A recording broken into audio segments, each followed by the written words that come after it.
এই প্রসেসটা কিভাবে হয় সিদ্দিক আকবর বলেছেন। সিদ্দিক আকবর রাদিয়াল্লাহু তাআলা বলছেন, একজন বান্দা যখন রুহানি বান্দা থাকে, কি বান্দা? রুহানি বান্দা। তখন তার সামনে 5টা দাওয়াত, তার সামনে শয়তান, তার ডানে নফস, বামে হাওয়া, পেছনে দুনিয়া, চারপাশে অঙ্গ প্রত্যঙ্গ, আর উপরে আল্লাহ। এটা জাগার দিক থেকে না, সম্মানের দিক থেকে। এবার ইবলিস ডাক দেয়, তুই ফজরের নামাজ পড়েছিস, রুহুকে খাবার দিয়েছিস। তুই জোহরের নামাজ পড়েছিস, রুহুকে খাবার দিয়েছিস। তুই আসর পড়েছিস, রুহুকে খাবার দিয়েছিস। মাগরিব পড়েছিস, রুহুকে খাবার দিয়েছিস। এশা রুহের খাবার, তাহাজ্জুদ রুহের খাবার, বড় গেজা, জিকির রুহের খাবার, দরুদ রুহের খাবার, আল্লাহর ধ্যানে মগ্ন থাকা রুহের খাবার, মুশাহাদা রুহের খাবার, মুসাদারা রুহের খাবার, মুআনাকা রুহের খাবার, মুহাব্বত রুহের খাবার, দান সাদাকা রুহের খাবার, ইসলামী ভাইয়ের দিকে তাকিয়ে মুস্কি হাসা রুহের খাবার।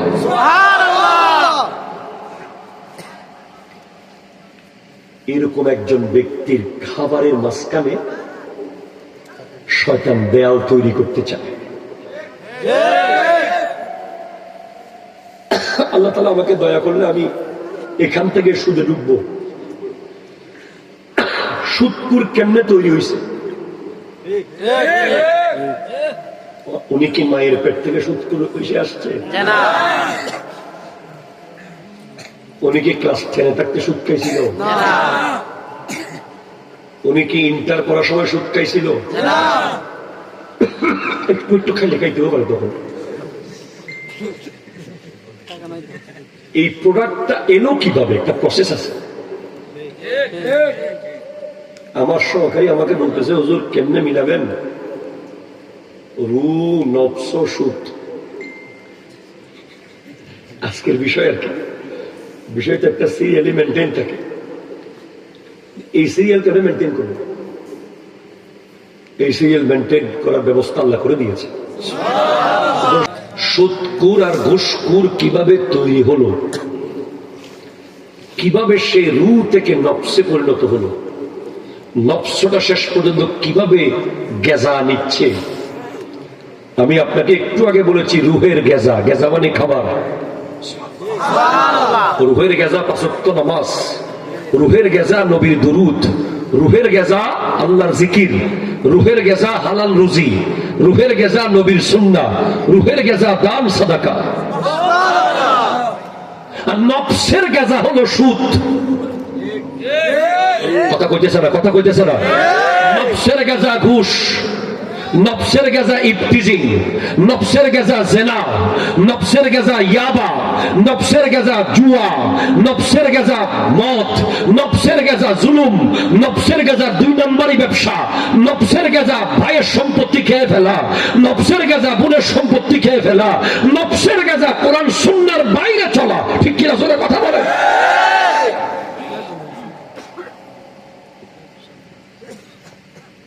যতক্ষণ ইবলিস অ্যাক্সেস পায় নাই,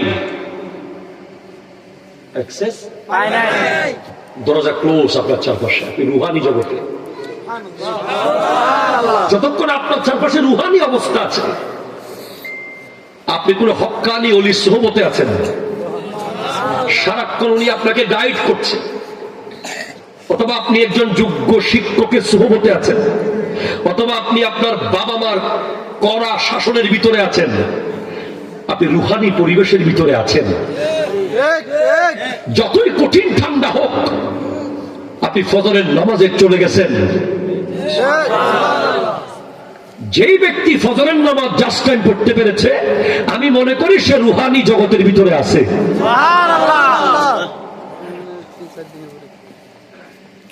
আর যে অন টাইম ফজরে উঠতে পারে নাই, সে রুহানি জগৎ থেকে বের হয়ে গেছে। কথা একেবারে ক্লিয়ার। যেই মাত্র ফজরের টাইম কজা হয়ে গেছে, তুমি 10টা বাজে ঘুম থেকে উঠেছো, তখনই শয়তান অ্যাক্সেস নিয়েছে,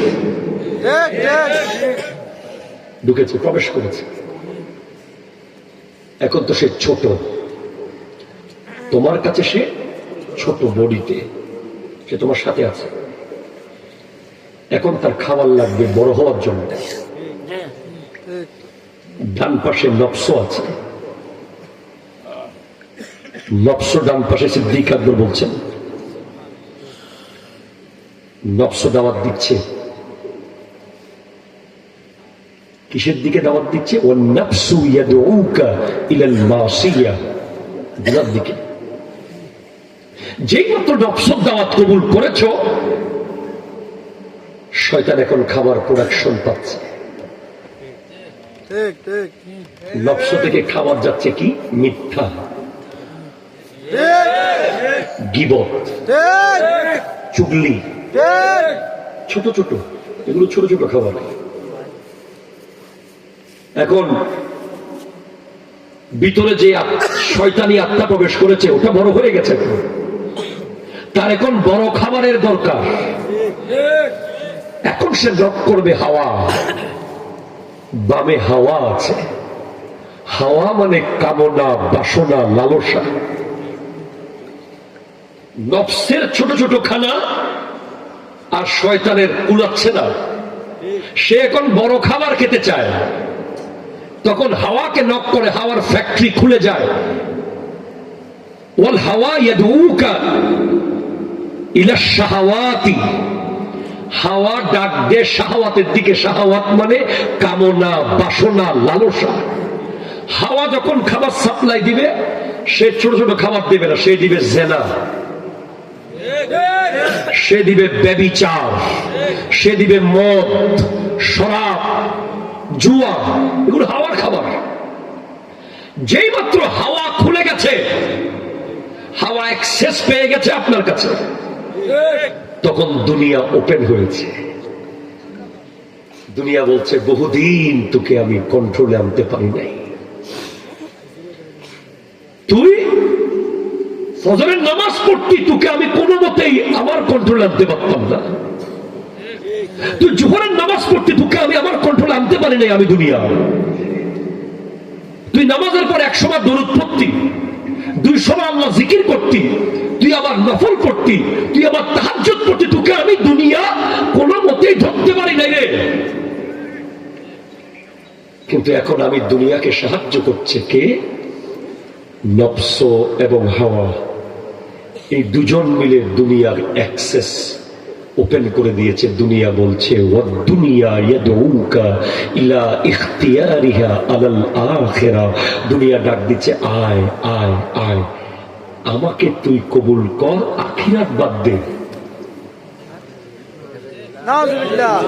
কথা বলেন না, ঠিক কিনা? জোরে বলেন না। তখনই ওই ফজরের নামাজ পড়া ব্যক্তিটা যেদিন প্রথম নামাজ ছেড়েছে, নফস অ্যাক্সেস পেয়েছে। যারপরে যখন নামাজ ছেড়েছে, হাওয়া অ্যাক্সেস পেয়েছে। তারপরে যখন নামাজ ছেড়েছে, হাওয়া আর দুনিয়া বড় বড় হচ্ছে, হাওয়া আর নফস বড় বড় হচ্ছে। লাস্টে দুনিয়া অ্যাক্সেস নিয়েছে, বলে আমি বড় মজা, আমি দুনিয়ার মজা নে। কি নিব? লাখে 10,000 10,000 নে।